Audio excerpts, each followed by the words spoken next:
He's the same. Playing with those boys. Playing with boys. Da da da da sunsets. Got a something playing with the boys. Yeah, fuck it. It's Thursday. It's 1:30. I just decided a half hour ago we're going to rip it today. I don't care who's live. I don't plan these out at all. I do them when I like to do them, and then hundreds and thousands of people watch it afterwards. God bless you all. God bless America, of course. Of course. The America tank is out for the All-American athlete, the Socrates of sport, the Nostradamus of national pastime, the Aristotle of athletics, Stantel-Stradamus, folks. Here, NFL divisional weekend. We'll get to all that nonsense. We'll get to all the nonsense of football. What is it? 6 games this weekend, right? 4 games? 4 games. Whatever. Who gives a shit? Who gives a hoot? Can you say that on YouTube? Can you say shit on YouTube? It is the year of our Lord and Savior. It is Thursday, January 16th, the year of our Lord and Savior, Jesus, Herbert Christ, 2025. I'll never make it to 20,000, not at this rate. Although I could. If there's one man to live forever, I don't know. There was an old, here we go, ADHD, right into the ADHD, right into the ADHD. There was a classic, it wasn't Hoarders. This is what happens when you don't plan anything out, because you don't need to. Doing show prep is gay. I have a few notes we'll get to. There was the show. It wasn't Hoarders. It was like that Addicted show. What was the Addicted show? I think it was the same show as the lady who was huffing air dusters. Oh, God damn it. You know in the chat. Was it just called Addicted? Anyway, feel free in the chat. I didn't expect many live viewers, being that I barely announced this, but I see we have a couple already. We'll get more as we go.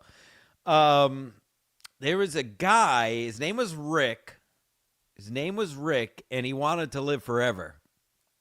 And as you might imagine, Rick was completely out of his mind. I'll try to pull up a clip while I'm talking. Not on my computer, because that's gay and for nerds and for people who don't have real jobs and stuff.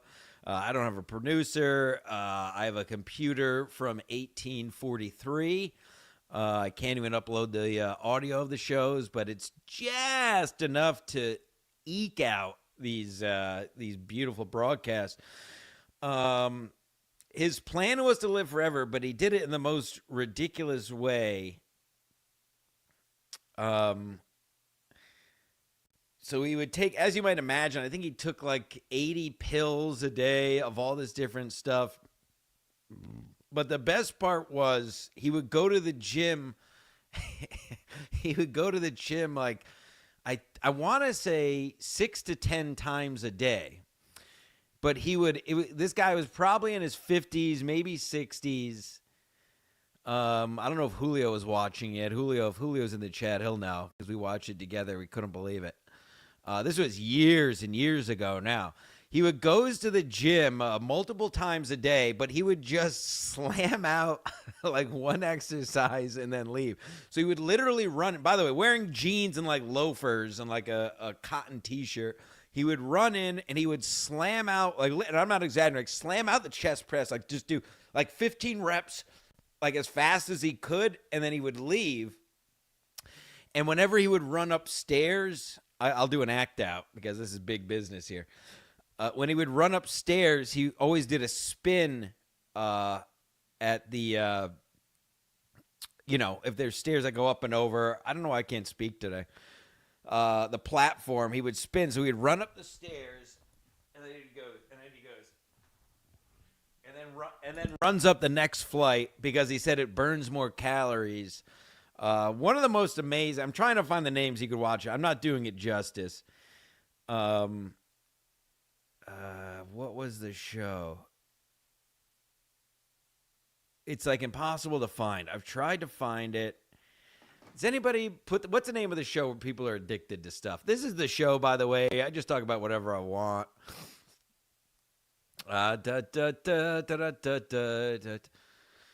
You're no help, Froggy. You're not a help at all. I just tuned into the poor people chat. Feel free, by the way, poor people. Go nuts in the. I'll get to all your queries. If you want your actual sports questions read by somebody who actually knows sports, it isn't just a talking head or a fat loser in a basement who's never achieved anything athletically. You came to the right place. Feel free. But anyway, ever since then, me and Julio and other friends who I've shown this to, we call the gym the Rick because of this guy, Rick. And he would just, everything was trying to burn more calories. It was unbelievable. God, I wish I could. I might have to call Julio. Hold on. We're going to call Julio. He's probably in the middle of a meeting with Vince McMahon, but this is a funny reason to bother him.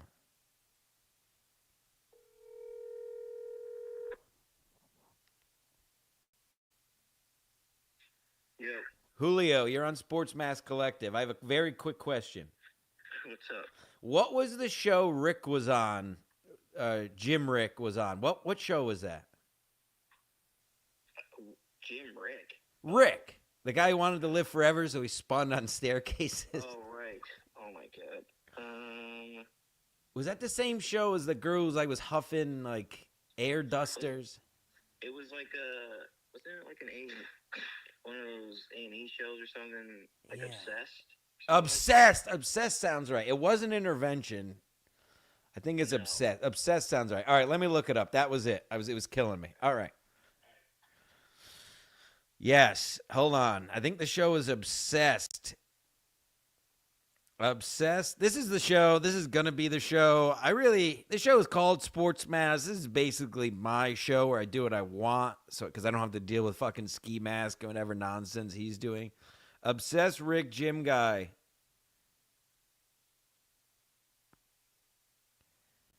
Obsessed TV. Rick is afraid of growing old. Yeah. Hold on. I found it. We're going to find it. Rick. So it's Obsessed Season 1, Episode 3, folks. You're going to want to, obviously don't watch it now. Wait till the show is done.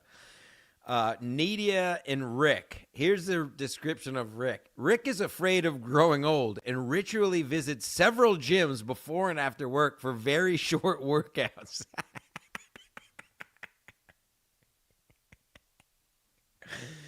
Folks, I've never steered you wrong. I'm Stancil Stradamus. You're going to have to check this out.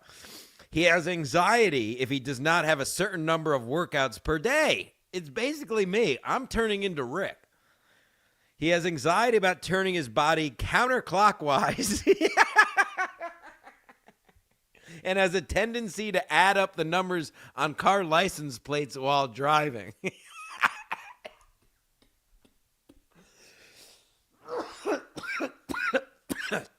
Now that's a gym guy. Honestly, I'd rather a world of Ricks than a world of fat turds sitting in their bedrooms talking about Ray DeVito. There's a little something for you folks. Oh my God. Yes. Obsessed Season 1, Episode 3. I'm going to have to watch this after this myself. Gyroskophobia, apparently it's called. Oh, and I mean, listen, as a bonus, Nidia has a fear of bowel movements and must immediately take very long showers using enemas and toothbrushes to clean her rectum. My kind of lady. I like both these people, Nidia and Rick. Anyway, I hit the Rick today, if you can't tell. Unbelievable. I wonder if Luis J. Gomez did. He obviously, I basically single-handedly made him leave Twitter. You can't troll the troller, the king of the mountain. They call me the comptroller in many places when I have a computer in front of me. I don't know what the hell I'm talking about. Why did I start talking about Rick? because I went to the gym. Yeah, I don't know. Anyway, the point is, I don't plan out when I do these. Listen, if I really, and it's not to say I don't care about the show. I enjoy. The only reason I do this is because I have so much fun doing it, and I'm still flattered by the amount of people who actually watch this ridiculous program every week, because it is. But I frankly, when I go to clip it, I find myself getting stuck watching it because it's basically a train wreck, and what a mind. But my point is, I could grow this show easily. I mean, there's all the hack ways to grow a show. I could plan out when I'm doing it on Mondays and have the schedule up and say, hey, don't forget Thursday and do this. And I can go get guests, which I will. Once, like I said last week, once the NFL season wraps up here, as we did during the summer, Courtney and Kelly and Victor and Juggy and Mead. But frankly, there's just no room for guests. I don't need anyone in my way. Most of them have real jobs anyway, so they can't join when I do it. If I really wanted to grow, my point is, I do the show when I want to do it, and God bless you people for watching live, but I don't advertise it. I don't give a fuck who's doing another show at the same time I'm doing it. I do it around my schedule, and I think you all appreciate that, because you're tuning into the alpha of sports. A beta is the type of person who would say, oh, Chad's live, I better not go now. Somebody, the Fat Onions guy is live. He's going to take some viewers from me. I don't give a fuck. I do this for me and for you, and frankly, for the universe. Somebody has to tell the truth. I watch so much crap all week. On ESPN and on Twitter and all these talking heads that just have no athletic prowess. I've been deep in the trenches of sports, from the fields to WFAN and beyond. Anyway, I don't know. That's just a little behind the scenes of, I literally, it was 1 o'clock. I got a little time to kill before I go to the soccer ball clubs. So I figured, let's fire this bitch off, get it out of the way. Tomorrow's Friday. I got shit to do. And, the games are all set for this weekend. So there's nothing really new coming out. Very rare there's any kind of injuries during playoff weeks, because they do game planning, but they generally take it easy in the practices and all that. They have the plays and blah, blah, blah. So anyway, here we are, folks. Oh, look at that. Kafka, the dear Kafka, this guy gets it, $10, kicking us off. Be more like Kafka.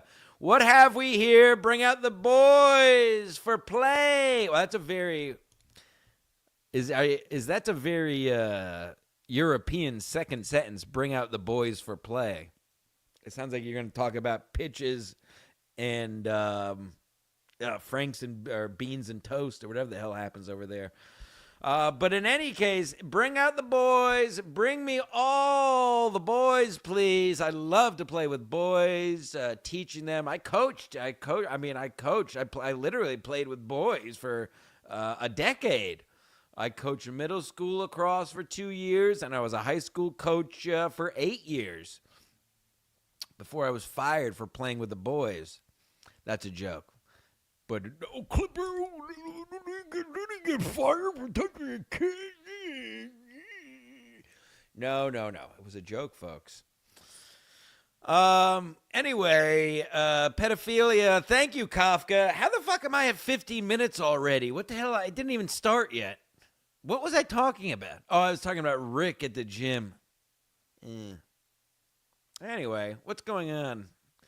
I always say I'm going to do a quick show, and every week after week, they keep going an hour and 50 minutes.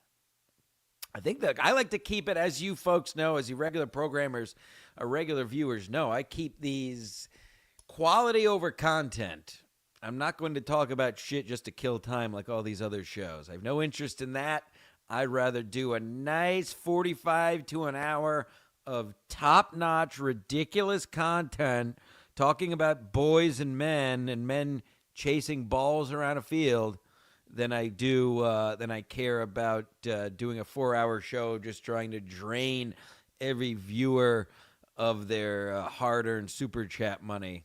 So with that said, go nuts in the super chats, but also join the Patreon. Blah blah blah blah blah. It's not that kind of show. The info's at the bottom of the screen. If you want to support real content, that people that make actually their own content, talk about their own lives, it's all down here. Patreon.com, Ski Mask Media. You can super chat. All super chats will be read. I'll go through the poor people chat. I see the poor people chat is already going nuts, but no guarantee it's all read. I'll get to the poor people chat. Unbelievable, more big wins. By the way, if anybody's watching live, I told somebody to hold me accountable last week. Feel free to, I guess you could put it in the poor chat. If you put it in the poor chat, I may not see it for a bit. Just super chat it if anybody remembers from last week, so I see it. I know I won a couple of them. We'll get to the NFL. I'm not ready to talk about the NFL just yet. There's a couple things I wanted to talk about first. By the way, I first want to give a shout out to my girls at the Bop House. I've put many people onto the Bop House. Go follow at Bop House on Instagram. All the beautiful girls, they got a house. They're doing an amazing job. I know they would like, here's the thing. Those girls they definitely like me if they met me in real life. I just could tell that they would like me. They would think I'm cute and good looking and charismatic, and they would probably welcome me right into that bop house. I'd be a good bop. If I was a girl, I'd be a bop. I mean, I'm almost a bop as a guy. So if I was a girl, I'd definitely be a bop. Still tossing around, starting an OnlyFans for the boys, maybe the girls. I feel like if I started an OnlyFans, it'd be mostly guys. And that's fine. I love playing with the boys. What else happened this week? Oh, the tomorrow's golf league. I gave it another chance Tuesday. We covered it last week a bit when I couldn't remember the name. It is a train wreck. It is officially a train wreck. I gave it the first week to see if they would make adjustments. Anybody who else watch this, feel free to pop off in there, and we'll take a look in a bit. The Tomorrow's Golf League is bordering on a catastrophic failure after only 2 weeks. The thing about it is, it's put on by Tiger and Rory, who both at this point have God money. So it's not like they really care. They're probably going to ride out whatever contract they have with ESPN. Hold on. This is big news.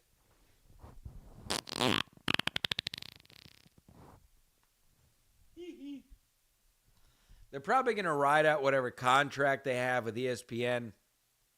I don't know what that is, how many weeks it is. I mean, prime time on a Tuesday night.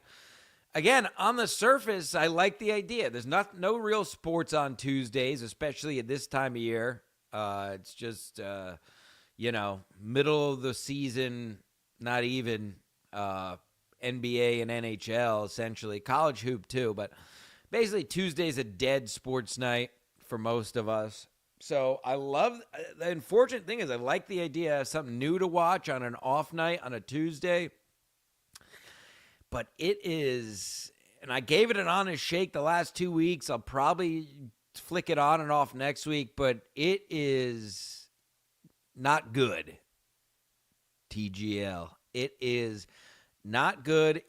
I think the best word I could use is clunky. They're playing virtual golf.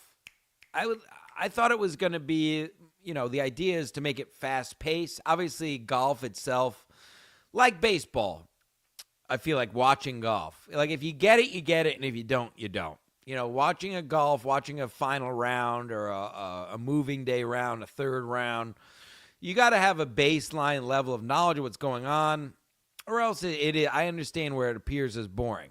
But the length of golf in good tournaments can really build the drama, especially in the big tournaments. And same with baseball. They're long games. It's unlike any other sport. There's the downtime, but that downtime, builds drama, essentially, creates tension.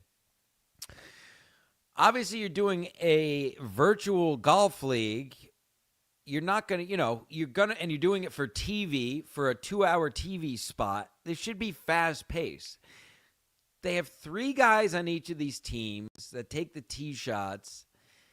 I still don't understand after watching 2 weeks how they have one green, obviously. It's indoors, but they like rotate it and it changes. So they tee off. I would rather the whole thing just be off the regular tee like we have in our regular golf simulators, where from putting to driving is off that virtual tee, and keep it moving. It is too slow. I don't have the answers. I can just tell you the current product is just way too clunky. They have this hammer thing, which I know they did to try to spice it up. You can throw a hammer and the hole is worth 2 points, but the other team can accept or deny. It's just a little silly. Simplify it, streamline it all, and just make it a fast-paced golf game with crowd involved, unlike regular golf, where the crowd can talk, they can yell during shots. I think you should promote, and I'm not even kidding, I think it'd be fun to promote the crowd yelling in the backswing. The point is, you want a juxtaposition from the 4 or 5 hour golf regular broadcast you have in a tournament with a 2-hour, what's supposed to be fun on a Tuesday night golf league.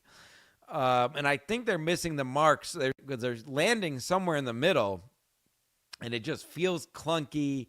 It totally feels forced, which they would do trying to promote a new golf league. But anyway, I just wanted to follow up because I know I mentioned it last week, and this week was no better, if not worse. So I don't know what the answer is. Greater minds than me can figure it out. But as an armchair viewer, the TGL up to now has been a real disaster. Rack me. Stancil Stradamus. Bob Uecker's dead. Bob Uecker's dead. Voice of the Brewers. But, when I was a boy, I knew it. And a lot of people are saying Pete Alonso actually killed Bob Uecker with that home run to knock them out of the playoffs. A lot of people are saying, and by a lot of people, I mean, I just thought of this while I was just talking 5 seconds ago. A lot of people are saying Pete Alonso's home run actually sent Bob Uecker to his grave. And I don't really know how you can refute that. If the Brewers make it to the World Series, God forbid, win the World Series last year, that's a big shot of life for old Bob Uecker as their longtime announcer. And I mean, literally, people, when you're happy, when you have adrenaline going, when your serotonin is high, it's very good for your health.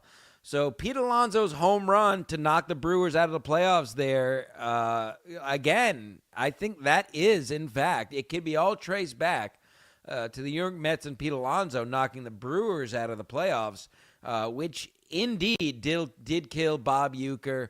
Rest in peace. No, but he is a classic. I know I'm younger than I look at 39, but I did grow up not only seeing his clips on Milwaukee, but what show was that? Again, this is why I don't have a producer. I know Bob Uecker's show. What show was he on? Because I remember I knew him from that TV show before I ever knew he was an announcer. Mr. Belvedere, of course. Mr. Belvedere, of course, a modern-day slave owner, portrayed as a person who just brought in a helper or something. I don't really remember the show. I was young. But I just remember Mr. Belvedere being on after school. And that's where I knew Bob Uecker from originally. And then a couple years later realized I didn't know he was the voice of the Milwaukee Brewers. And, of course, he was cameoed in Major League, of course. But I think I talked about this a few episodes ago now. But you folks my age, give or take 5 or 10 years, it's interesting. All the sports heroes we grew up with are beginning to kick the bucket and dying, which death will indeed come for all of us, folks.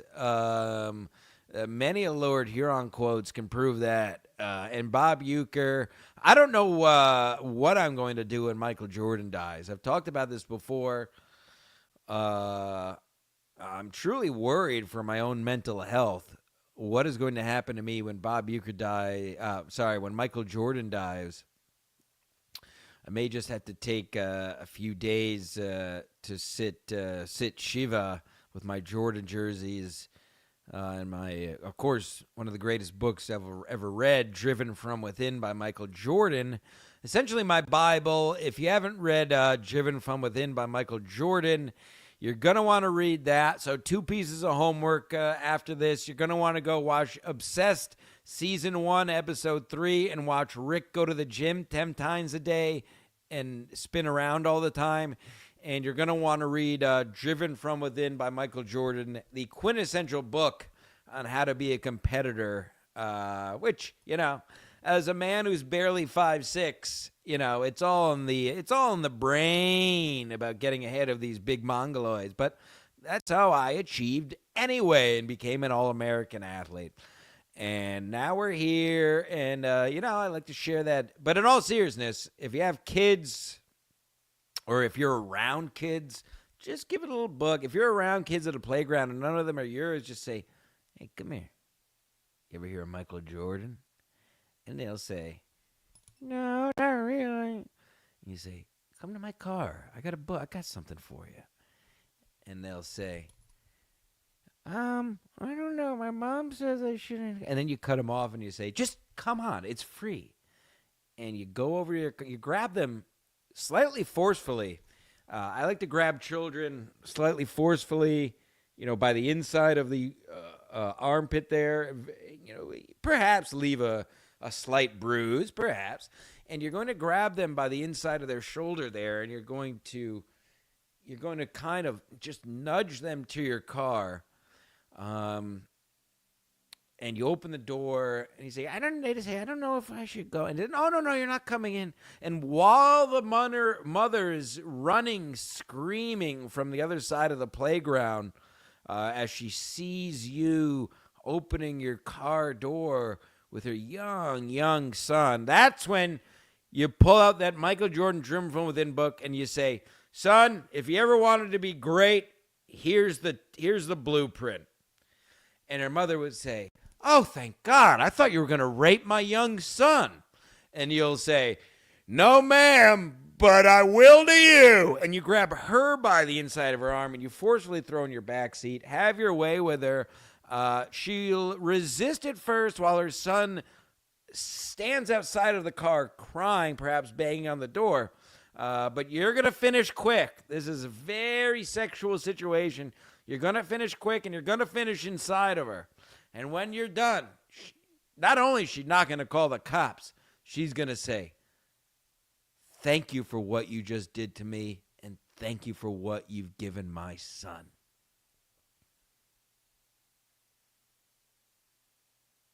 Scene.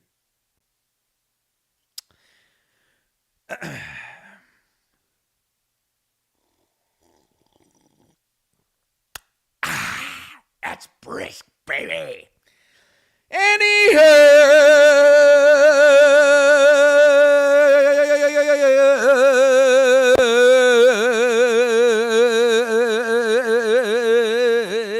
think Post Malone is the only man who can undulate his voice? Yeah, I had some help. I made a missile by myself. Don't act like you ain't put a bottle up the shelf. Yeah. Anyway, we were talking about sports before I got into that whole kid thing. What the hell happened there?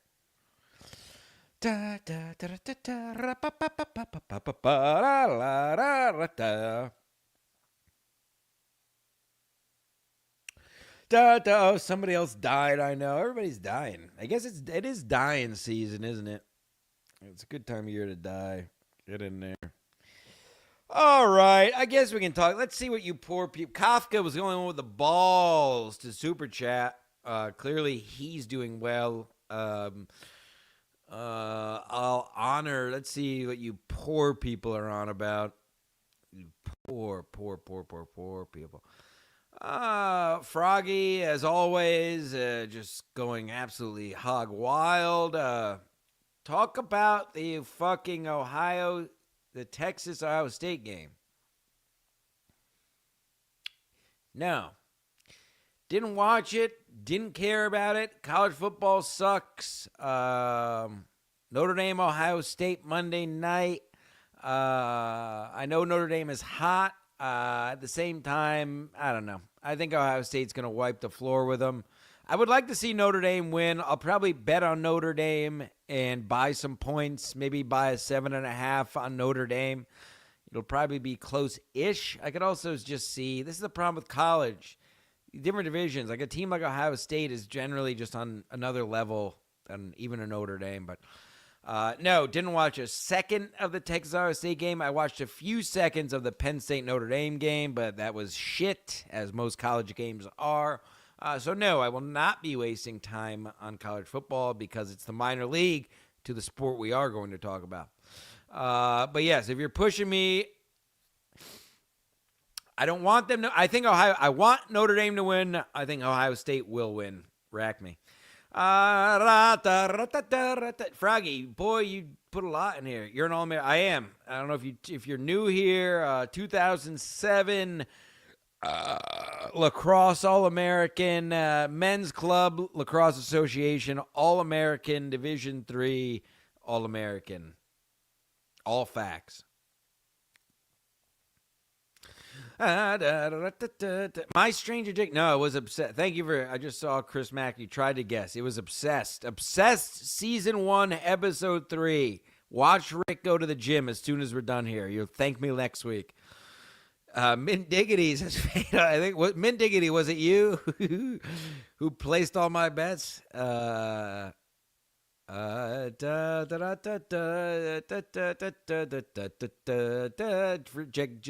Corny will be back. They'll be back. Again, I do a real show here. This isn't a get as many boxes with heads in them as possible. This is a real show. As I've said all the time, the show is an homage, a bit of an homage to days of yore, sports talk radio I grew up on, and the like. It's sports, entertainment, podcasting. Mint Diggity, this is true. Only guy who does a podcast from his kayak right here. Patreon.com, Ski Mask Media. As recently as New Year's Eve, I was out there on the water. It has been Brick City DJs here in the Northeast. We're again in the 20s today. We're going to be in the single digits coming up Tuesday, Wednesday. I say that because I always look every week, Mint Diggity, don't worry. If we're above 50 and I am free, I am on the water, on the kayak, in the salt water, by the way, because I'm a real man. I'm a mariner, not that freshwater horse shit. Oh, Marcy's Playground. I don't know if you're in my brain, or maybe you've seen my tweets, or if this had nothing to do with this, but I actually meant to put this on my shitty little list. There's been some bubbles. There's been some bubbles coming up from the deep. I've been seeing, my birdies have been talking to me of a possible Vlad Guerrero Jr. trade to the Mets. Now, if you're a longtime viewer of this show, you know my favorite baseball player ever, and I don't say that lightly. As a boy who played baseball all grown up all the way through high school, also an all-star at that, as you might imagine, not a big deal. My favorite player ever is Vlad Guerrero, Sr., of course. Love watching him play. Grew up watching him play the Expos. You know, as a Mets fan, we played the Expos fairly often. Absolute howitzer in right field.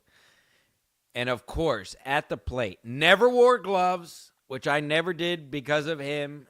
I like it au natural from Little League through D-League softball, never wore gloves at bat. Literally could hit anything, and that's how I modeled my own baseball after. Just swing the bat. People overthink it. The Vlad Guerrero played baseball. Baseball's meant to be played. Just swing at everything, have an absolute cannon on you. There's a video, and this is not just urban legend. You could find this, I'm sure, if you Google it easily. I've done it before. Where he hits a ball. It was some kind of breaking ball that bounced in front of the plate, and he hit it off of the wall for a double. Just a straight raw talent, had to be born with it, baseball player. And obviously, his son has been tearing up the league. I've seen, most of the trades, the hypothetical trades I've seen for Vlad Jr. have been the Mets giving up 3 or 4 players for this guy. One of the trade includes Brett Batty. One of the trades included the young Acuna. I would do either of those trades in a second. Everybody's saying, "Oh, I wouldn't give up Acuna for anything. He's so young." And same for Brett Batty. Vlad Guerrero Jr. is a generational talent. We know what he is. Acuna could still be nothing. Brett Batty could still be nothing. Absolutely. Vlad Guerrero Jr. is only in his mid-20s. It's not like he's old.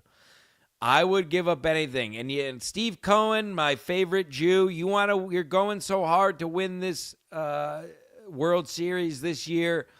Bring in Vlad Guerrero. And by the way, Mr. Cohen and your beautiful daughter Sophia, of course, tip of my hat to you, ma'am. She watches the show. Sign Pete Alonso. What are we doing now? What are we doing now with Pete Alonso? Obviously, money is not an issue with Mr. Cohen. And I say that as a positive. It's great to have an owner who has this kind of money. Just sign him. Who else are we looking at? Who else are you going to get at first base? Give Pete Alonso what he wants and get that over with. Why are we still playing around with Pete Alonso? Now it's getting cute. Now it's getting annoying. I told you last week, Pete Alonso's people offered the Mets proposed a 3-year deal to the Mets. What are we doing here? Pay him his money, sign him for a year, sign him for 3 years. Who gives a fuck? All it takes is one World Series. I don't care if he can't hit. If we win a World Series this year, I don't give a shit if he hits 100 next year. All it takes is winning one World Series. So stop playing around. It's getting a little bit too cute now, Mr. Cohen. Sign Pete Alonso. And I would love, this just popped up yesterday. I started hearing rumors about this Vlad Guerrero Jr. possible trade. Usually when there's smoke, there's some kind of fire. And absolutely, if that is even a remote possibility, 100% get Vlad Jr. in here yesterday. That is a no-brainer for that kind of talent. Add him to this lineup. Forget it. Can you imagine? Vientos to Lindor to Soto to Guerrero Jr. to Alonso. Oof. Bye. Again, shore up just a little bit the relievers, and let's just cut to October. Thank you, Marcy's Playground, for me. I don't even know if you meant to do that or what, if you read my mind. Absolutely. One of my dear, dear friends, Big Mike. That's basically the reason we're here. Joe Beningo, Mike Francesa, Steve Summers. If you're from the tri-state area, you know what I'm talking about. Here it is. My dear, dear, dear friend. Again, folks, I leave my house. I'm not like all these other people. I actually leave my house. I have people in very, very high places. That's me and Mike. I want to say that was 2000. Was I still playing lacrosse? This might be 2010. Anyway, my dear, dear friend Mike Francesa. By the way, if you enjoy Sports Podcast, if you're listening to me talk right now, then you do, or else you wouldn't be here. Make sure you listen to and subscribe to Mike Francesa on Apple. He covers every game right after the game, and he's on YouTube too, I guess, if that's your thing. But you got to follow the Sports Pope, Big Mike. Santo does a tight show, keeps it on point. I think Froggy the Egg is a bit of a schizophrenic, and I'm here for it. Playing with the boy, playing with the boy. Stancil is right. Fuck the Mexican drivers. Yeah, I don't know what is going on. I think that at least here in the tri-state in the Northeast, the Asians are still a problem out on the roads. But without fail, it's every time there's an issue, somebody driving 15 miles an hour in a 30, or like not turning at a light, or cutting across 5 lanes at 5 miles an hour. You look at them and it's just a fat face Juanita. It's a fat Latina, very big, and not the good kind of fat. You know, I love my women big and boisterous. But these are not the kind of, these are the Latinas where the bosoms rest on the stomach, if you will. The breast sitting low, the breast sitting very low, and usually on top of the gut. That is the kind of Latinas we're talking about. Very poor drivers. I love the younger Latinas who with the big high knees. Those are my type. I'm talking about the house Juanitas, the Goyas, if you will, really taking over, getting the Asian women off the hook here in Fairfield County. At least I can say that. It always, because whenever there's an issue, whenever there's a car, I drive by and I make sure to look. I want to know the race and I want to know the gender. I do real world, not mathematics, statistics. I make my own statistics. I like to guess. Haitian, you know, black, Asian man. But more and more when I check these statistics as I drive by, it's by and large these days the big gorda lolitas, and you just got to do that. I mean, Trump is coming. What do we got? Another week? Maybe they'll clean up these streets. Forget about cleaning up the country and the cities. Let's clean up these roads, Mr. Trump. Build the wall. Get them out of here. So just another reason why hopefully we clean up. Let's get the big trucks rolling. And let's get these folks the hell out of my way. Playing with a boy. Da, da, da, da. Da, da. Playing with a boy. Jesus, how many of these poor people chats?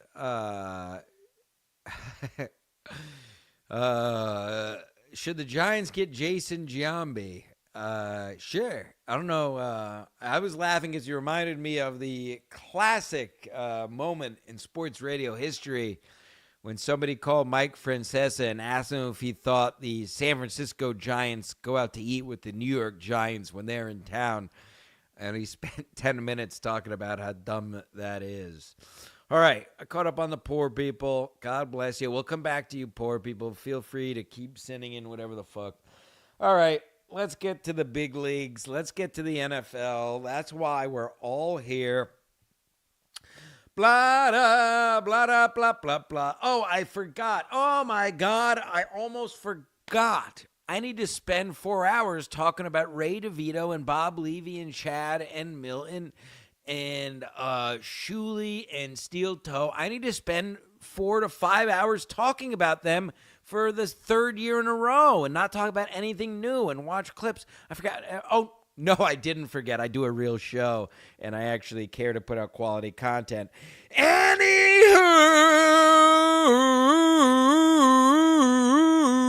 woo, yeah. I told you all year, or more than half the football season, the Vikings were overrated. Does anybody want to tell me? I didn't see it. What happened last week with the Vikings? Anybody at home? Feel free to say it by yourself in your car or your house. What happened last week with the Vikings? Oh, exactly what I told you was going to happen with the Vikings. An easy schedule in the NFC paired with a game manager and Sam Darnold with tremendous weapons around them. That's how they got to the record they got to. They were never anything great. I told you that all year. Look at their schedule, look at they played, and look at the scores. I told you all year I didn't believe in the Vikings. And Stancil Stradamus, once again. The proof is in the pudding, folks. That's why I do this. That's why the numbers here are unbelievable. The Vikings completely embarrassed. Not all Sam Darnold's fault. I mean, he was sacked 9 times.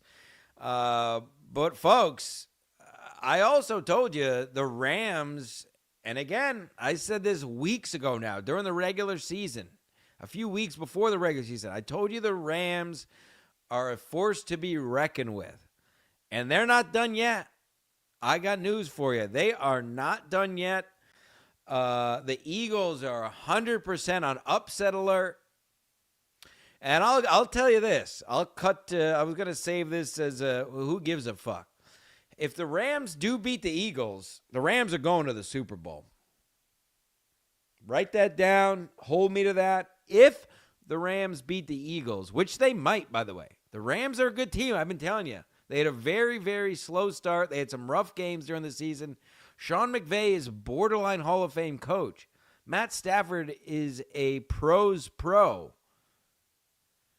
Nakua. Kyron Williams. Good defense. I'm telling you, that is not a team. The Eagles got to be very careful this weekend. And I think they will. I think the Eagles will take care of business. We'll get to the picks, obviously, as we do every week, where I'll tell you what the picks. Now, listen, the Rams are on the road. It's going to be very cold in the Northeast. The Rams are obviously a dome team. It's going to be tough. But by no means do I think the Eagles are going to blow the Rams out of the water. Yeah, so we'll come back to that. But the Vikings were who I told you they were. I hope you all took heed. I hope you all bet appropriately. I've been telling you basically all year the Vikings weren't going nowhere. And guess who else I've been saying is not as good as their record, and they're playing this week. Now, they have an easy matchup, the Lions do. Not easy, but they have their preferred matchup here. I think the Bucks, obviously the Bucks Redskins game was a fun one. I told you it would be. I told you it'd be fairly high scoring. I told you the last team with the ball would win. Unfortunately, Baker Mayfield with that tough turnover, and he was beating himself to hell about it. Hate to see it. But again, Santos Ramos, I told you the last team with the ball was going to win that game, and basically they did. I mean, Bucks turned it over there, and that was that. Jaden Daniels' first playoff game, he looks pretty good. And again, now the Lions have had a week. They're not getting the players that were injured back. The players that are out had serious injuries. I'm telling you. Now, I think the Lions are in a lot better place than the Eagles are, playing the Redskins. I don't think the Redskins are ready to win this game as much as I think the Rams are ready, a professional team there. But at the same time, I just don't. Now, I told you the Lions, I have said, I'm a man of my word. I did tell you the Lions would lose their first playoff game. I didn't expect them to be playing the Redskins. If they were playing the Bucks, I would still hold fast to that. I think the Redskins are going to need some points if you want to buy some points. But I don't think it's out of the cards there either. For the same reasons I told you, different but the same. Jaden Daniels looked good. Now they're playing with house money, by the way. Jaden Daniels has the confidence now. He won a playoff game and looked pretty good doing it, minimized mistakes. I don't know if the Redskins have enough weapons. I know they have McLaurin. I don't know if they have enough weapons to keep up with the Lions offense. But the Lions defense, not worried about at all. I think the Redskins will score. And as I told you about both teams, I didn't believe in the Vikings or the Lions all year. It's going to be the Eagles or the Rams in the Super Bowl. Period. Stop. So whoever wins that Eagles-Rams game is going to be representing the NFC in the Super Bowl. You can take that to the bank. I know Detroit is going to be all juiced up. They never won a Super Bowl. It's a home playoff game. So again, if the Redskins can weather that first quarter storm, even the first half of the first quarter when the players are all juiced up, the crowd is amped. If they can make a play, settle down the crowd, I think we might settle into a game. A lot of people are picking the Rams to totally blow the doors off of the Redskins. The Rams are not who their record was, just like the Vikings are not who their record was. And I stand by the winner of the Eagles-Ram games you're going to see in the Super Bowl, folks. Stancil Stradamus, that shit to the fucking bang!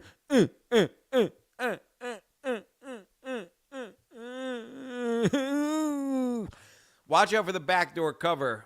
You really should save this for the picks with the spreads, but watch out for the backdoor cover in that Redskins-Lions games too, especially if it stays around 10. A late touchdown from Jaden Daniels there passing the ball, and over all of a sudden you got a backdoor cover, as they call it in the league.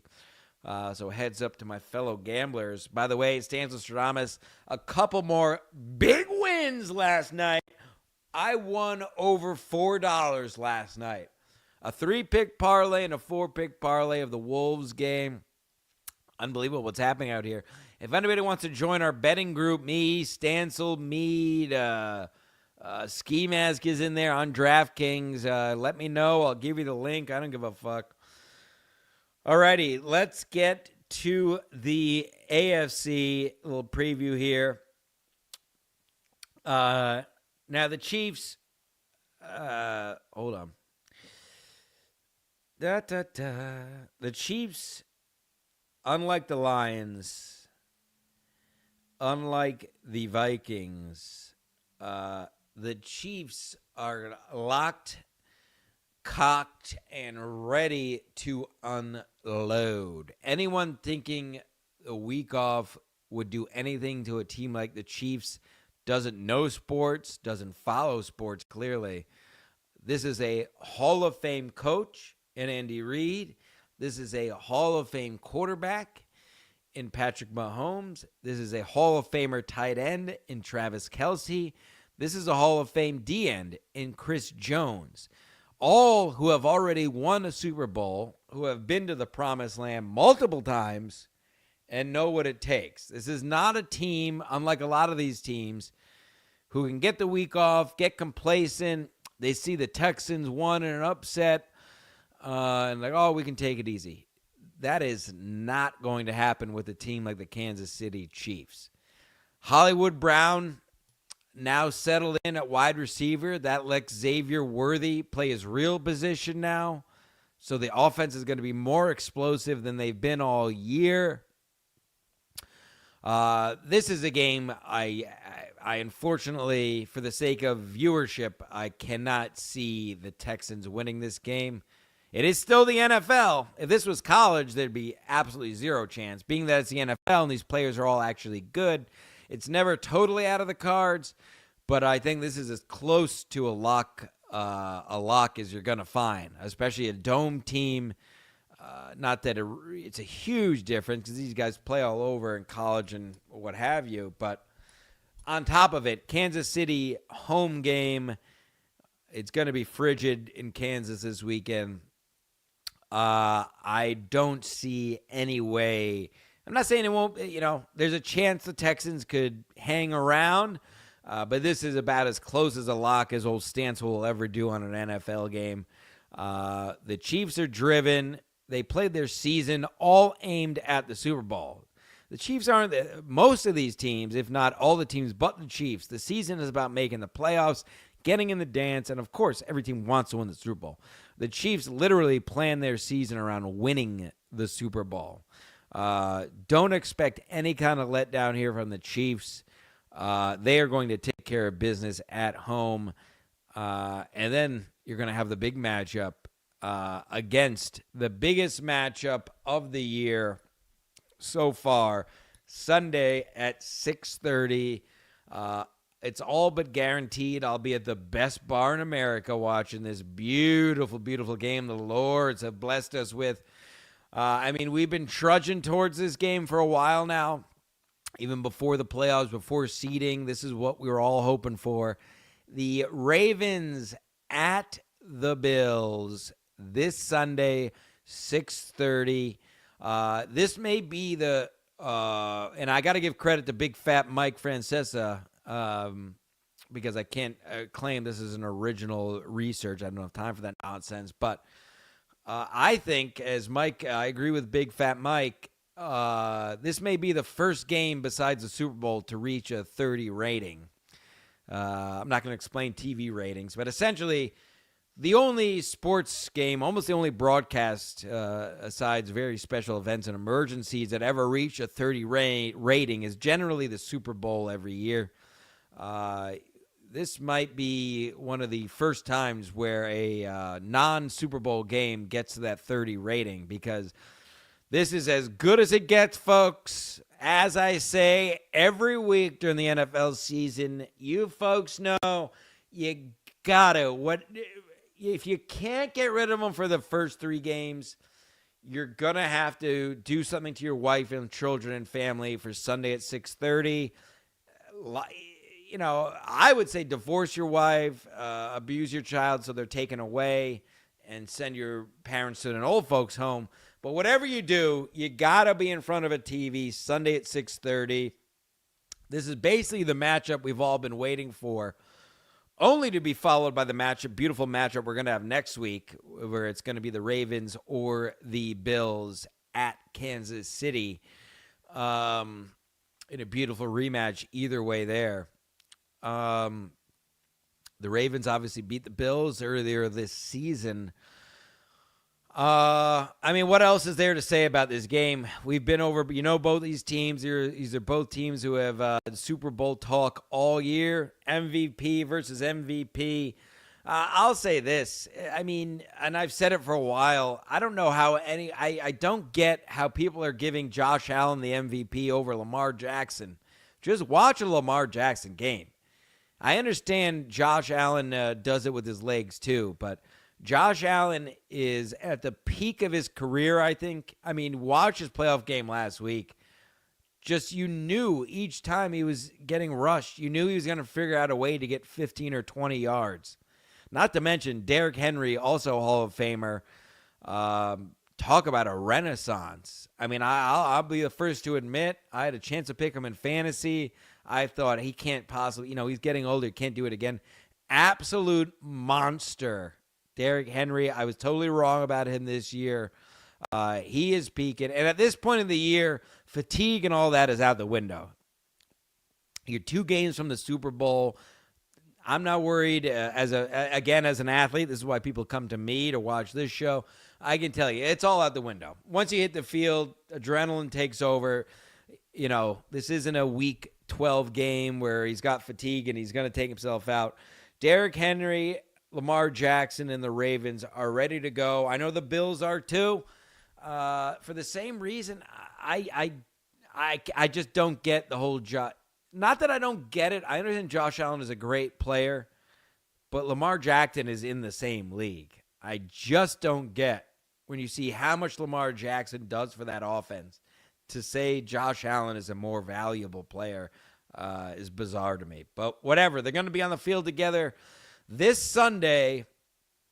This is going to be this is probably another game the last team with the ball wins. And let me tell you, you better have about 30 seconds or less on the clock if the Bills are going to give the ball to Lamar Jackson down by a touchdown or less in this game. Because if you give Lamar Jackson 2 minutes or more, it is murder, she wrote. I love my Crows. I love my Corvids. I think the Ravens take care of business. Lamar Jackson, listen, he's a bit low IQ off the field, let's be honest. But he's, even he understands everybody's knock on him is the failing in the playoffs. We know how mongoloidal all the Bills Mafia is, the lowest class fan base in sports, low key. People want to give it to Philly. Everybody's talking about the guy last week with the Green Bay fan. That's Philadelphia. And honestly, and I'm not defending that guy. That guy's a piece of shit, but he called her a fat cunt. I mean, Philly fans have thrown up on people before and eaten horse shit when they won. I tell you what they didn't do, what the Bills fans have done is pushed an 8-year-old with cancer down a stadium steps. So let's fucking go Ravens. Let's do it again. Let's get to Ravens Chiefs and see what happens. I'm tired of seeing Josh Allen's big dumb white face. I would love to shove it right down those fat wing eating, vinegar stinking. They stink a bit. People up in Buffalo, they stink a bit like sulfur. That acrid, stinking smell emanating from their creases and crevices, because no one up there is in shape. They're all big, huge, fat lards that sit in these brick bars with very few windows.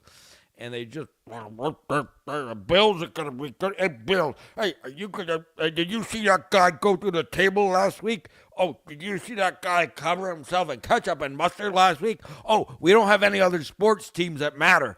All that matters is our football team. Buffalo is a shithole. Beautiful lady KB, we've talked many times about this, agrees, even though she's from there. That's why she got out of there. Upstate New York is a total shithole. The Adirondacks are beautiful. Beautiful, beautiful mountain range, which of course I've frequented.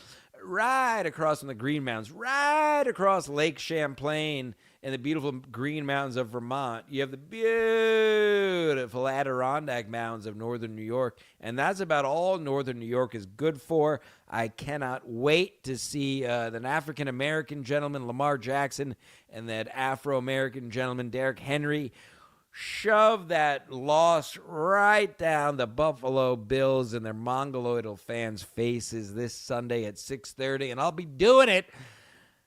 I'll be doing it from Casey's Bar and Tavern on 85 Woodside Street, Stamford, Connecticut. Come on down, fuck me or fight me, or let's do both.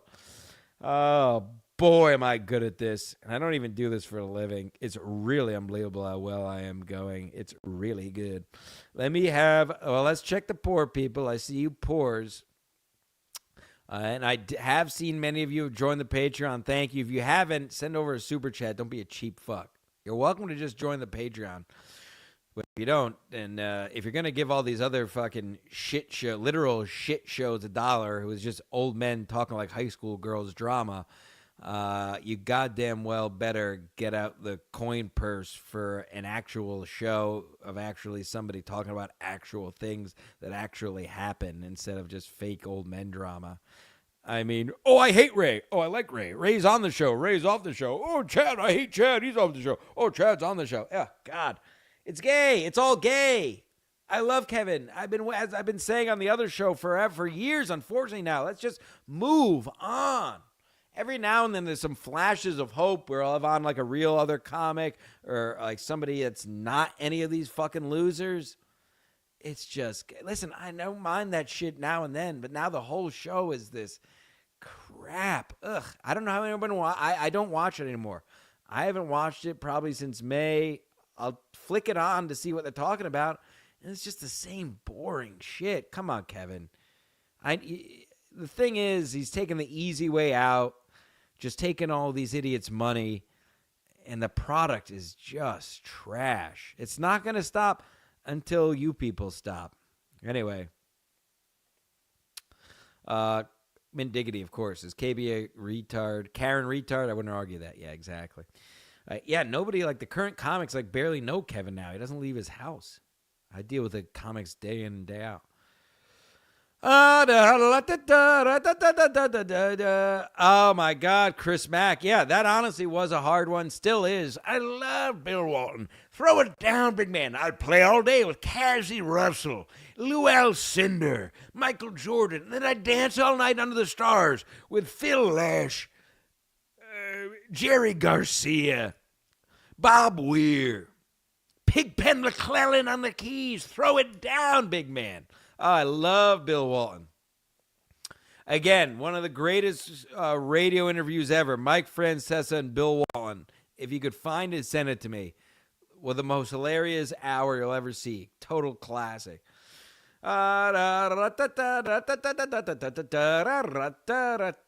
Sports and sexual tension. That's basically what this show is all about.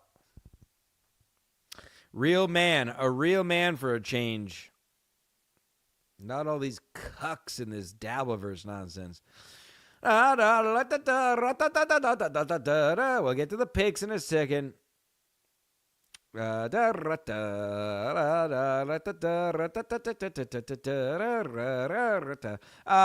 going to waste time. We'll waste time on this once the season wraps up with the coaching and off-season stuff. But yeah, I don't believe in any of the Colorado people. They're the baby of ESPN and Disney. They just pumped and pumped and pumped. They put out the the Dion series on Netflix. ESPN loves Dion. I don't think I would be very careful with any talent from that team because it's all been pumped up way beyond what their actual skills are. Stancil Stradamus. I'm just skimming through. Yeah, Puka Nakwa's good. He scares me as an Eagles fan. Yeah, I like the Eagles. I've said it all year. I like the Eagles. I love the talent. I love the mobile quarterback with one of the great running backs in the league paired with their receivers, paired with what can be a scary defense, although they've had some weird games, have the Eagles on defense, giving up points. But, yeah, I don't think this game, I like I said, I think the winner of the Rams-Eagles is going to the Super Bowl, regardless of who wins the other game. I'm doing it, AC/DC. He's here. I'm doing it very big. I might even go to Casey's tonight. Who knows? We'll see. We'll see what happens. Ooh, I talked to our dear friend Chuck Mangione yesterday. He's doing very well. I'll talk about it on Ski Mask more this weekend, but he's building his own virtual, what do you call it? Car driving thing. He's got a seat with screens all around it. We'll talk about it on Ski Mask this week. All right, Froggy the Egg. He's newish here. This is he took the time to write a paragraph, even though he didn't pay for it because he's a cheap fuck. Stancil, why do you act like Kevin Brennan was some kind of comedy god? You talk about KB like he was Andrew Dice Clay. KB was a terrible comedian. You act like he was some type of god. I never said he was a god. I'm not a type of person to say any other man is a god. I put no man on a pedestal. I think each man should put themselves on a pedestal. That's the best way to go through life. Make yourself a god. Make yourself a king. I have fun and say I am. I hope, again, I want you all to be, they're all Stancilites. You're all alphas here in the Stancil verse. That's what we'll call it, Stancil verse. Just made that up. Somebody remember that. And obviously we have a cult here, the Stancilites, where we all get jacked and ripped and fuck women 10 or more years younger than us. That's a whole other topic. Now, Kevin Brennan was one of the most respected comedians in the biz, basically. I was going to say in New York. Misery Loves Company, as it was one of the funniest podcasts that ever has been. I still stand on that. The reason being, you have a established comedian like Kevin Brennan, who was a great writer. He was on SNL, blah, blah, blah. Letterman, blah, blah, blah. But Kevin takes no shit. So it was interesting when he was an active comedian. He would have on other current comedians. A lot of times younger people. Sagalo was a regular. Ian Fidance was a regular. Karen Fian. Name all the people who were still doing it. They would all, same as these other shows, all these people that are going on these other shows used to go on MLC. And then he started, and again, you could blame COVID, I guess. It all comes back to that. It all comes back to that bullshit. But essentially, once that started, and once him and Levy started making super chats, all that shit went out the window. And now it's all about draining all of you fine people for every penny that you'll give them. And mostly it's the same, let's be honest, it's the same 10 to 15 people who actually give them the real money. And then you have a drip of $2, $5, that stuff. My point is, this is all a compliment to Kevin. The show, as it was, and as it still could be with Kevin, is tremendous. The problem is the show now is just wallowing in squalor. Like I'm not kidding when I say, like, these level people and my level people, like, should have never been on the show. It was funny every once in a blue moon, once or twice a quarter, to have a me on or a Stevie Lou on, or he wasn't around then. These are all Johnny Come-Latelys, but people like a Liam or, these freaks on, basically, who I consider myself one. But now that's the whole show, and it's just not. I don't know. I guess it's interesting to some people. So not only is the people here, that was the whole thing of the show, is that, to get back to my point, is Kevin is the type of guy to take no shit. So he's not going to play the game of pretending you're funny. He's not going to suck your dick. He didn't suck any of the comedians' dick. He asked him, like, why did you do this joke? Why would you do that? Why are you dating a girl who looks like that? Why do you live in that part of town? Why do he would take these comedians to task, where everywhere else, all these other podcasts, is just a jerk-off session. And I listen to a lot of these podcasts. Don't get me wrong. I enjoy a lot of them. But they're mostly just stroking each other. And that was what was so refreshing and so original, and why Misery Loves Company and Burning Bridges was so successful, is it was one of a kind. It was an established comic. Because listen, me doing it, Ski Mask doing it, Chad even doing it, God forbid, Shoolies and Seal Toes, all those people doing it, including me, talking shit about comics, has a ceiling. It's not really...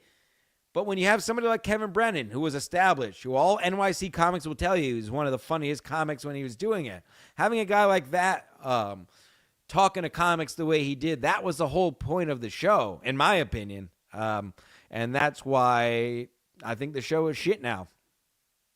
Rack me, especially now. Literally now, it's not even new topics. I mean, it's just the same carousel of Ray, I'm not even going to say it again. It's making me sick to even say it. So there you go, Froggy. You happy? There's your explanation. I think I pretty much nailed it. Go ahead and clip that, because that's probably about as good a summary as you're going to hear from somebody who, I still say Kevin Brennan's my favorite podcaster. I'm still waiting for the light at the end of the tunnel. I don't know what it's going to take. I understand at this point the Super Chat's probably just some kind of new direction. Just get rid of all these losers and, I don't know, start getting real comics back in. It would be so much more interesting to listen to all these other people that go on the other shows talk to Kevin than him talking to these fucking losers. And I'm friends with a lot of these losers, but compared to Kevin Brennan, where Kevin Brennan is, that was the beauty of Kevin, is he was always punching up, and now he's dealing with, it's all down. Like, he's just dealing with losers. So there you go. Show me the lie. Stancil Stradamus. Thank you. Marcy's Playground. Put him on the board. Somebody has some nuts. It takes a New Zealander to embarrass all you Americans. That should make you feel like shit. New Zealand, $10.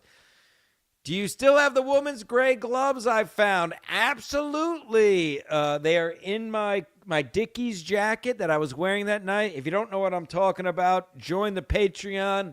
I did a post episode 290 stream last Saturday. That's only on the Patreon, me walking around NYC.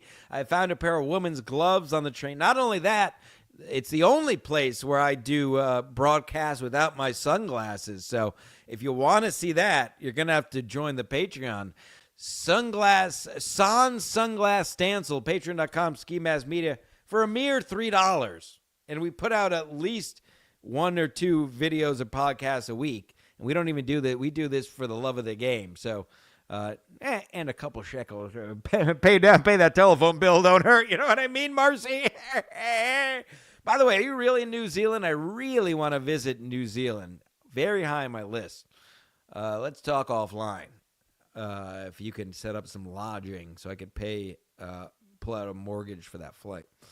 But I love, me, I love my Stancil outdoors. We touch grass. Thanks, McD. Absolutely. Leave your house. It's amazing what watching the ebb and flow, the balance of nature will do. I've said this all the time, and we're going to get to the picks in a second, folks.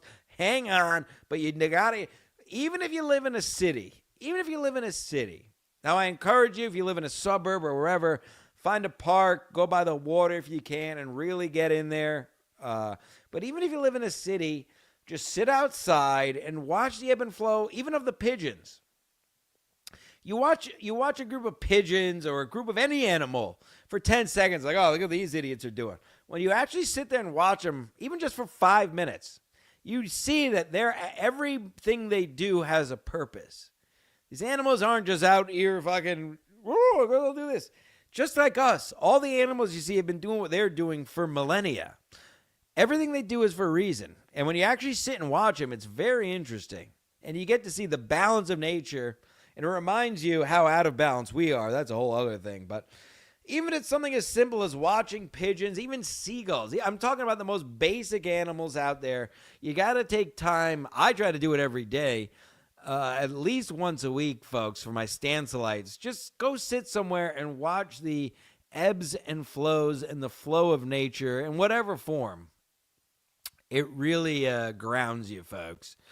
It really reminds you of what's important and how we're living in a world that's pretty dystopian when every power that be just wants us to go on Amazon and buy stuff and stare at a screen as soon as we get home from work for hours at a time.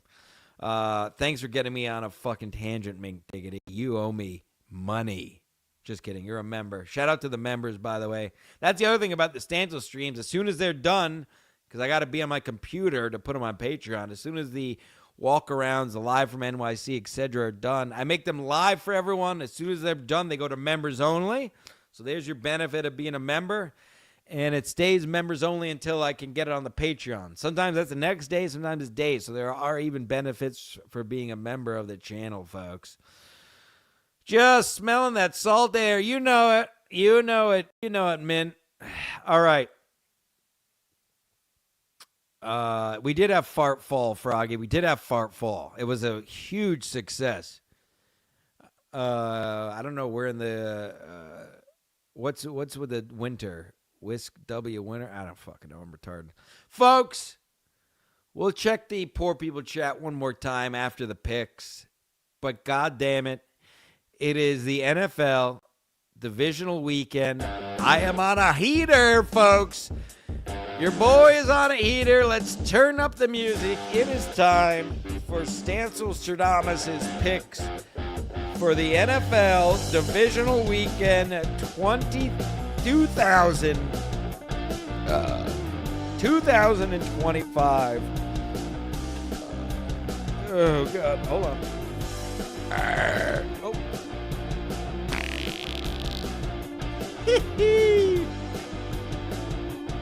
Oh, if I sneezed, I would have imploded. Ha ha! Remember that old gag? If you burp, fart, and sneeze at the same time, you'll implode. That was a big joke when I was a kid. I always wanted to try. I would love to see someone spontaneously combust because they burp, fart, and sneeze. And they go, ah!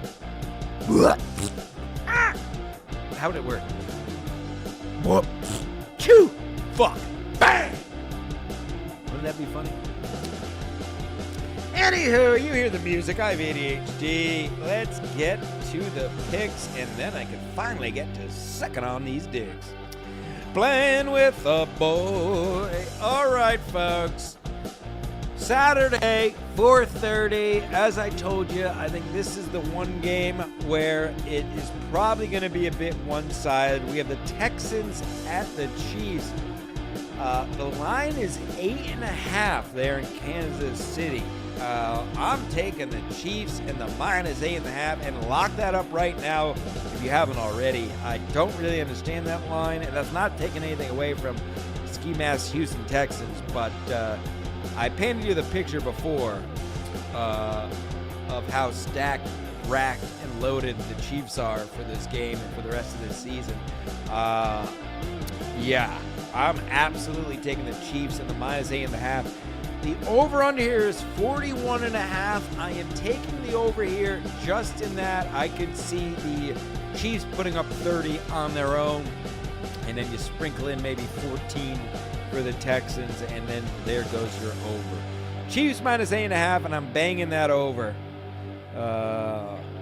All right, we got the Washington Redskins, now known as the Commanders, at the Detroit Lions Saturday at 8 o'clock. Lions also -8.5.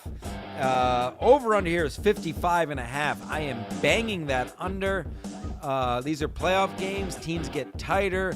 The Lions have been overachieving. They're now playing a playoff game with this offense. A lot of young guys on that offense. The Redskins, no pressure at all the confidence in the world. I'm taking the Commanders plus 8.5. Like I said, I don't necessarily think the Commanders are going to win this game. I do said, as I told you, if nothing else, watch out for the backdoor cover here. Watch out for a late touchdown. The game being a 14-point game. Jaden Daniels getting the ball with 5 minutes left and stuffing one in the end zone for a basically meaningless touchdown. But that'll get you covered when the spread is 8.5. I love that it got to 8.5 there. So give me the Redskins plus 8.5 and the under the 55.5. And as I said, it is not off the books for the Lions to lose this game outright. I'm telling you. Just like I told you about the Vikings, I'm not saying they are, but I'm saying it's not out of the cards. So keep an eye on that. Stanislas Stradamus. All right, here you go. Rams at the Eagles, Sunday at 3. I'm saying it now. I'm saying it here. The winner of this game goes to the Super Bowl, regardless of what happens in that Rams. The Redskins-Lions game. We are in Philly at 3 o'clock. The Eagles are giving 6. The over-under here is 43.5.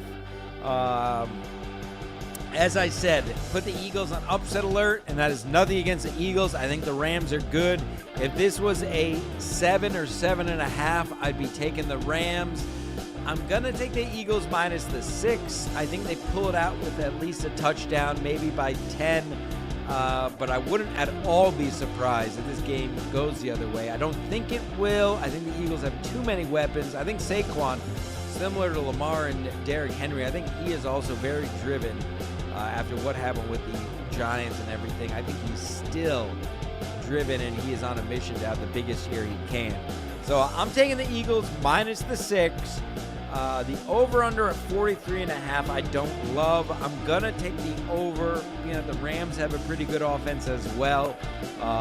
Could get some points scored. You know, Eagles 27-20, something like that. That'll get you the over.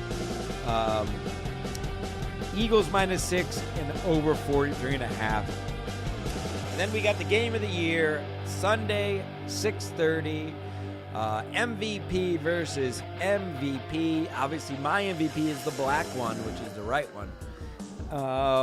The Bills are favored at home, 1.5 at home, which is interesting. The over-under here is 51.5. I can tell you I am banging the nails out of that under, just like I do bang the nails out of my lady callers. This is going to be a slugfest, but not on the scoreboard. Playoff games, defense goes very hard. The Harbaugh will have his defense ready to go. Bill Burr will have his ready to go. People think this is going to be a shootout because of the offenses. I think the defense, this is their weeks on both teams to step up a bit. I'm putting my penis where my mouth is. They call that sucking your own cock. I call it picking the Ravens. Give me the Ravens minus the 1.5. Watch the true MVP take it to that dumb cracker there in Buffalo and all their dumb, fat cracker fans getting a lost show. Oh, my God, I can't wait to see all those dumb, fat, white pieces of trash in northern New York shut the fuck up there in the fourth quarter as the Ravens go into victory formation. If for no other reason, I'm picking the Ravens for that. Give me the Ravens minus the 1.5 and give me the under of the 51.5. Those are your fucking picks for the divisional playoff week of the NFL. I don't know anyone in the world who does it better than me. And I did it again. Feel free. Any last minute super chats? Haha, imagine. We didn't hit the goal yet. I'm going to do another 2 hours. I did hit the goal. Come on, get the super chats in. Nobody's super chatting. I'm not going to do a show today. I'm going to do a show tonight since not enough people super chatted. I did a show, but I only made $500. So I'm going to go live again tonight. And I'm not going to do a show tomorrow because fucking hacks. This is the one true Lord, Stanislas Stradamus. You people know. Stanselites unite. Let's see here. Fart February. That's not bad. A Ski Mask Collective probably be coming up on Saturday afternoon again. Ski Mask called me last night saying, hey, give Timmy Courtney's number. He wants to do a show with her. I said, tell that faggot to hit her up himself. The fuck am I doing? I got real shit to do. So they want Teamster Tim and Courtney Brooke to host a show here on the network, which I love, but we're getting every red penny that show would make. We're getting. But if you didn't see the sparks and the wonderful chemistry between Teamster Tim and Courtney Brooke, all you have to do is tune in to the most recent Ski Mask Collective podcast there just from last week. Teamster Tim was kind of a fucking creep with Courtney, not gonna lie. Classic. They did have good chemistry though. Fart February, I gotta remember that. I'm gonna write that down actually for Saturday, I think, when we do the show. So God bless you all. The numbers coming across my desk. An unannounced show on a Thursday afternoon in the middle of winter. We had wonderful views. Thank you for everyone who watched live. Thank you to all those who are watching in perpetuity, as we always do. These always get hundreds and hundreds of views. You people know what's up. Keep it growing. Join the Patreon so I can buy a new computer so I can upload these to Spotify and Apple again, because this computer no longer loads that. Patreon.com, SkiMaskMedia. You can always send it to my accountant on Venmo at DaveD23. Cut out the middleman. We did it again, and once a fucking again, I come down here. Remember your homework, by the way, folks. Obsessed, Season 1, Episode 3 for Rick. And what was the other piece of homework? You need to read Driven from Within by Michael Jordan, or Give It to a Child at a Playground. If you tuned in late, I laid out how to give that book to a child at a playground. Just rewind a bit. But I did another fucking hour and a half. How? And I'm being facetious of how, because all these other people, they gotta have 4 people in a box, and they have to watch streams for 10 minutes while they eat a piece of bread, and they gotta watch a Steel Toe show, and we gotta watch Kumia's Cuck show. We gotta watch that. We gotta do a fucking show and talk about shit that's not other people. You fucking hacks. You're all welcome. I love you all. Stop settling for shit shows. Literally. Count all the troops and bring home the Vokes. See you on Ski Mask Collective this weekend. See you back here on Sports Mask. Go Ravens. Goodbye.